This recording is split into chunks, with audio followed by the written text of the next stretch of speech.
아멘. 오늘 말씀의 제목은 여호와를 사랑하고 악을 미워하라입니다.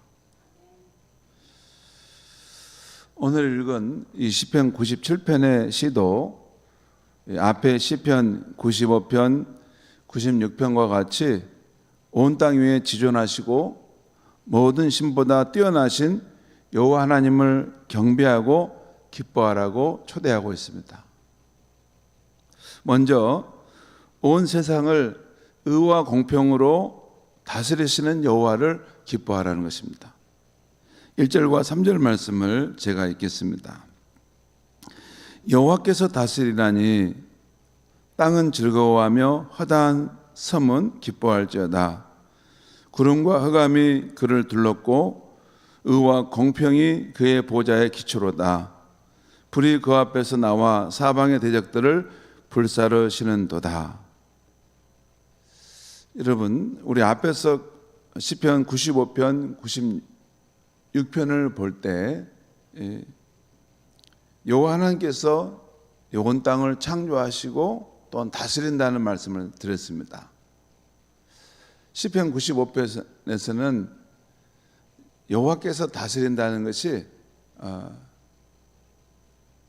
자기 백성인 우리들을 목자가 양을 돌보듯이 우리를 돌보시고 기르신다는 것입니다. 그게 시편 95편에서 여호와께서 다스린다는 뜻이었어요. 그리고 시편 96편에서 여호와께서 다스린다는 것은 그분이 온 땅을 다스림으로 온 땅이 굳게 섰고 안전하게 된다는 것입니다. 그리고 오늘 아침에 시편 97편에서 여호와께서 다스린다는 것을 말씀하는데 그 다스림의 방법에 대한 이야기, 기준에 대한 말인데 여호와께서는 이 세상을 다스릴 때 의와 공평으로 다스린다는 것입니다. 왜? 하나님의 보좌의 기초가 하나님의 보좌의 이 기초가 있어요. 그게 의와 공평이라는 것이에요. 참 이것은 미신이나 우상이나 다른 그 작은 신들하고는 차원이 다릅니다. 우리 하나님은 그냥 이렇게 뭐냐면 그 재앙을 막아주고 또 우리에게 뭐 이렇게 복을 주시는 이런 그런 미신이나 우상 정도가 아니고 하나님은 참 이 우주의 기초로서 이 우주를 통치하시는데 정의와 공평이라고 하는 그 큰 기초를 가지고 이 우주를 다스린다는 거예요. 여러분 하등 종교가 있고 고등 종교가 있다고 보통 말하잖아요. 기독교는 고등 종교라고 하는데 우리가 섬기는 하나님은 그냥 재앙을 막아주고 축복을 주는 이 정도의 단순한 분이 아니라 이 우주의 질서를 정하시고 이 우주를 정의와 공평으로 다스리시는 분이시라는 거예요. 그러니까 여타의 이런 신들과는 차원이 다른 분이라는 것이죠. 여기서 말하는 의와 공평이 그 보좌의 기초다라고 할 때 의와 공평이 뭐냐, 참 이 부분을 제가 말씀 준비하면서 여기저기 이렇게 전문가들의 의견을 계속 찾아봤는데요. 의는 이 체데크라는 히브리어고 공평은 미스파트라는 히브리어입니다. 체데크 미스파트, 체데크 미스파트. 체데크라는 것을 오늘 우리 본문은 정의라고 이렇게 번역하고 있어요. 그런데 미스파트는 오늘 우리 말에서는 공평이라고 번역하고 있어요. 근데 이 앞에 나온 체데크는 어떤 의냐면 관계적인 정의를 말합니다.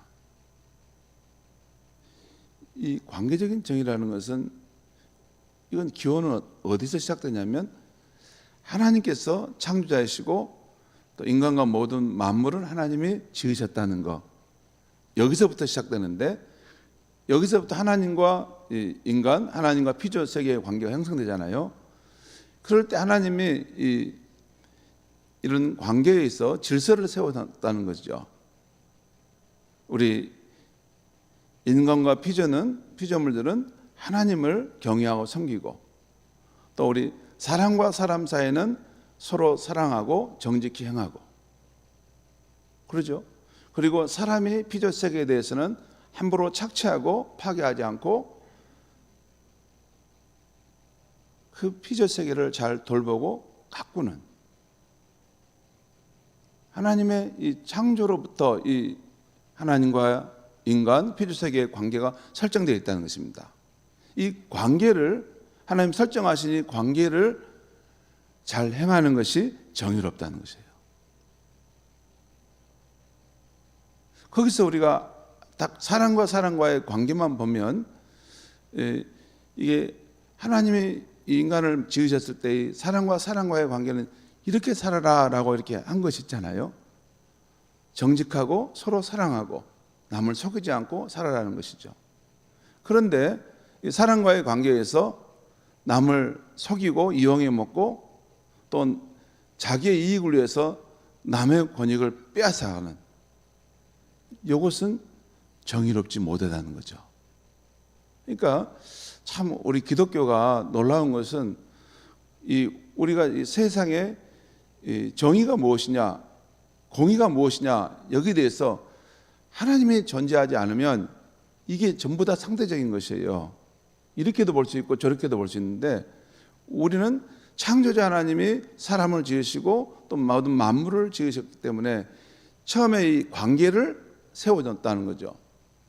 사람과 피조물 하나님을 경외하고 섬기는 것이고, 사람 사이에는 정직하고 서로를 사랑하고 도와주는 관계로 사는 것이고, 자연은 잘 돌보고 가꾸는 관계로 하는 것, 이것이 하나님의 정의라는 것이죠. 여기서 벗어나는 것, 이것이 정의롭지 못한다는 것이죠. 예를 들어서 내가 부자라, 내가 힘이 있다고 가난한 자 것을 착취한다거나, 내가 권세가 있다고 저울추를 내 방식으로 이렇게 돌리는 것, 이런 것은 사람과 사람 사이에서는 정직하고 사랑하도록 살게 하셨는데 그렇게 않은 것으로 성경은 불의하다고 말하는 것이죠. 이것이 정의입니다. 이것이 오늘 관계적 정의를 말하는 거죠. 그 다음에 뒤에 미스파트, 공평이라는 것은 사법적 정의를 말합니다.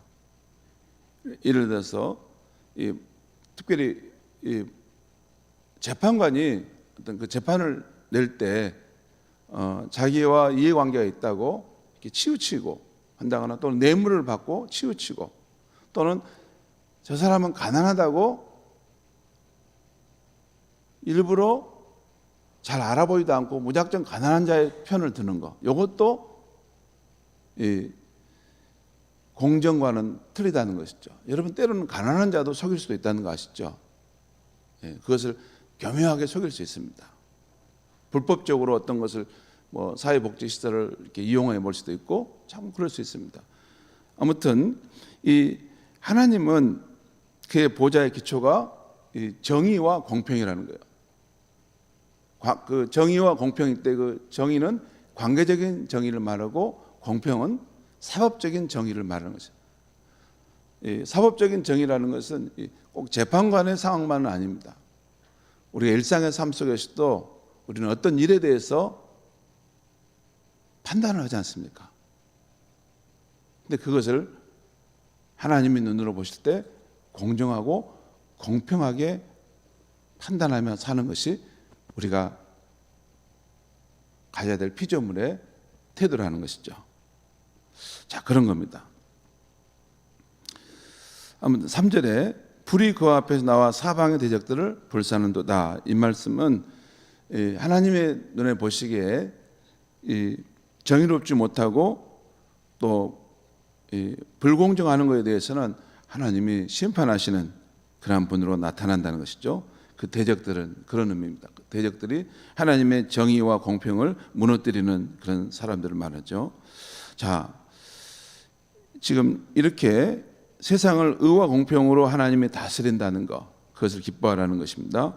다음은 온 세상에 미치는 여호와의 능력, 위엄, 그의 영광이 위대함을 말씀하는 것인데 4절부터 6절까지 말씀 제가 읽겠습니다. 그의 번개가 세계를 비치니 땅이 보고 떨었도다. 산들의 여호와 앞, 곧 그의 온 땅의 조 앞에서 밀랍같이 녹았도다. 이것은 하나님의 능력과 위엄이 크심을 말하는 것이죠. 6절, 하늘이 그의 의를 선포하니 모든 백성이 그의 영광을 보았도다. 여러분, 우리가 사는 이 세상에 하나님의 정의와 공평이 시행되는 것은 하나님의 영광이 이루어져 가는 것입니다. 그것도 중요한 부분이에요. 자, 다음은 우상을 섬기고 자랑하는 자가 당할 수치를 말하면서 모든 신들은 여호와께 경배하라고 말씀하고 있어요. 7절 말씀 보겠습니다. 조각한 신상을 섬기며 허무한 것으로 자랑하는 자는 다 수치를 당할 것이라. 너희 신들아 여호와께 경배할지어다. 조각한 신상은 우상을 말하죠. 또 우상은 허무한 것입니다. 이것을 섬기고 그것을 의지하는 사람은 다 수치를 당할 것이다. 오히려 너희 신들도 여호와께 경배할지어다. 그 우상들도 여호와 앞에 엎드려라 하는 것이죠. 그리고 여호와 하나님께서 여호와를 사랑하고 악을 미워하는 자, 곧 그의 성도들, 의인들, 마음이 정직한 자들을 축복하신다는 것을 말씀하고 있어요. 그것이 오늘 10절, 11절에 나와 있습니다. 제가 읽겠습니다. 여호와를 사랑하는 너희여 악을 미워하라. 여호와를 사랑하는 사람은 반드시 악을 미워야 하는 것입니다. 왜냐하면 그 여호와는 의와 공평의 하나님이기 때문에 악을 품고서 여호와를 사랑할 수가 없다는 거예요. 그리고 그는 여호와 하나님입니다. 여호와가 그의 성도의 영혼을 보존하사 악인의 손에서 건지시느니라. 여호와께서 그의 성도의 생명을 보존해 주신다는 것입니다. 11절, 의인을 위하여 빛을 뿌리고 마음이 정직한 자를 위하여 기쁨을 뿌리시는도다. 여러분 10절, 11절에 나오는 여기 여호와를 사랑하는 자, 그 성도, 의인, 마음이 정직한 자는 동일한 사람을 말합니다. 여호와를 사랑하는 사람이 성도고 또 성도는 의인이고 의인은 마음이 정직한 사람이라는 것이에요. 근데 하나님께서 그 의인들을 보존하시고 보호하시고 또한 의인들의 삶에는 빛을 비춰주시고 또한 기쁨을 주신다는 거예요. 여러분, 우리가 그 정직하게 살고 우리가 바르게 살면 이런 마음에 기쁨이 선다는 거 아세요? 자기 마음에 기쁨이 있고 은은한 기쁨이 있고 또 세상이 어떤 그런 무엇을 더 가진 것하고는 차원이 다른 그런 마음의 이런 든든함과 자랑스러움과 기쁨이 있습니다. 근데 사람이 거짓을 행하고 또 이렇게 그렇게 행하면 스스로의 양심이 더 괴롭고 힘들죠. 여기 그것은 하나님께서 의인의 삶에는 빛을 비춰주시고 또 의인에게는 그 마음의 기쁨을 주심으로 이런 일이 있다는 것이죠. 자, 12절 보겠습니다. 의인이여 너희는 여호와로 말미암아 기뻐하며 그의 거룩한 이름에 감사할지어다. 의인인 우리는 여호와로 말미암아 기뻐한다는 것이죠. 그의 거룩한 이름에 감사한다. 성도 여러분, 이 오늘 시편 97편 말씀은 이 해석하기가 어렵습니다. 그 이유는 이 시편 97편은 아무리 살펴봐도 이 시가 어떤 역사적 상황에서 이것이 기록된 건지 그걸 찾을 수가 없어요. 그냥 일반적인 관점에서 여호와 하나님을 기뻐하고 즐거워하라 이렇게 말씀하고 있어요. 또 하나 이 시편 97편의 적용이 어려운 점은 사회적인 의와 공평에 대해서 우리가 익숙하지 못하는데, 그런 우리가 지금 이 말씀 오늘 내 삶에 적용해야 된다는 거예요. 여러분, 우리 신앙은 가만히 보면 그 실존적인 신앙에 익숙해 있습니다.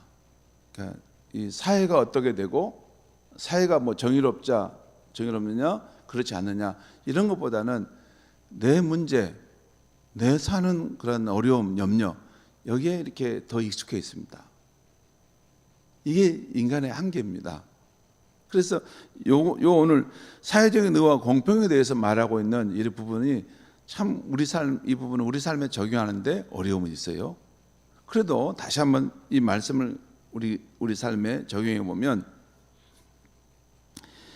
여기 보면 이 성도는 여호와를 사랑하는 사람인데, 중요한 것은 우리가 섬기는 그 하나님이 정의와 공평의 하나님이시라는 거예요.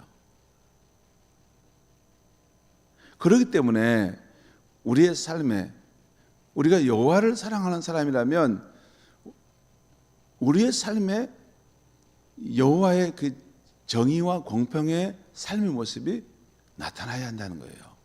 그게 정직함이라는 거예요. 그래서 먼저 이 정의로운 사람이 나타나야 되는데, 그것은 다른 사람과의 관계에서 불의함이나 거짓을 행해서는 안 된다는 것입니다. 곧 자신의 이익을 위해서나 당장의 어려움을 피하기 위해서 양심이 말하는 바와 정직한 마음을 저버려서는 안 된다는 거예요. 우리가 자녀들을 보면 이렇게 자기 이익과 관련해 손해 볼 것 같으면, 또 자기가 어려움을 당할 것 같으면 이 말을 자꾸 바꾸잖아요. 정직하게 말하지 않고 이렇게 약간 과장되게 말하기도 하고, 어떤 것을 빼서 축소해서 말하잖아요. 근데 어린이만이 아니라 우리도 그렇습니다. 다른 사람과의 관계에서 불의나 거짓을 행해서도 안 되겠지만, 자신의 양심에 거리끼는 것, 또 정직한 마음에서 벗어나는 것. 여러분, 이렇게 살아가다 보면 그런 것을 제 자신도 보게 돼요. 내가 좀 정직하지 않구나. 이걸 내가 나를 위해서 이걸 딱 이렇게 감추네, 덮어버리네, 그럴 때가 있어요. 그것은 정의롭지 않다는 것이죠. 두 번째, 또 여호와를 사랑하는 사람이 우리라면 우리는 이 공평한 삶을 살아야 한다는 거예요. 공평한 삶이란 이런 겁니다. 자신과 타인의 행동에 대한 판단 기준이 달라서는 안 된다는 거예요. 예를 들어 자신에 대한 판단은 유리하게 하고 남에 대한 판단은 불리하게 해서는 안 되고, 그것을 다르게 말하면 자신에 대한 판단은 용서와 관용으로 하면서 남에 대한 판단은 엄격하게 적용하는 것은 아니라는 것입니다. 자신과 남에 대한 판단의 기준을 공평하게 해야 한다는 거죠. 오히려 우리가 참된 그리스도인이라면 자신의 일에 대해서는 정직하게 판단하면서도 다른 사람의 일에서는 이해와 관용으로 판단해야 된다는 것입니다. 저 사람이 왜 저렇게 됐을까? 저 사람이 왜 저런 행동을 할까? 무슨 이유가 있겠지. 내가 다 할 수 없는 어떤 그런 삶의 어려움이 있었겠지. 그래서 그걸 이해해주고 관용하는 마음으로 대해주는 것이 하나님을 사랑하는 사람의 마음이고 예수를 따르는 제자의 마음입니다. 여러분, 예수님께서 가늠하다 붙잡힌 여인에 대해서 추궁하고 그를 정죄했습니까? 그가 지은 죄에 대해서 예수님은 분명하게 알고 계셨습니다. 하지만 그 여인의 그 삶의 환경을 이해하시고 그의 죄를 용서해 주었던 것입니다.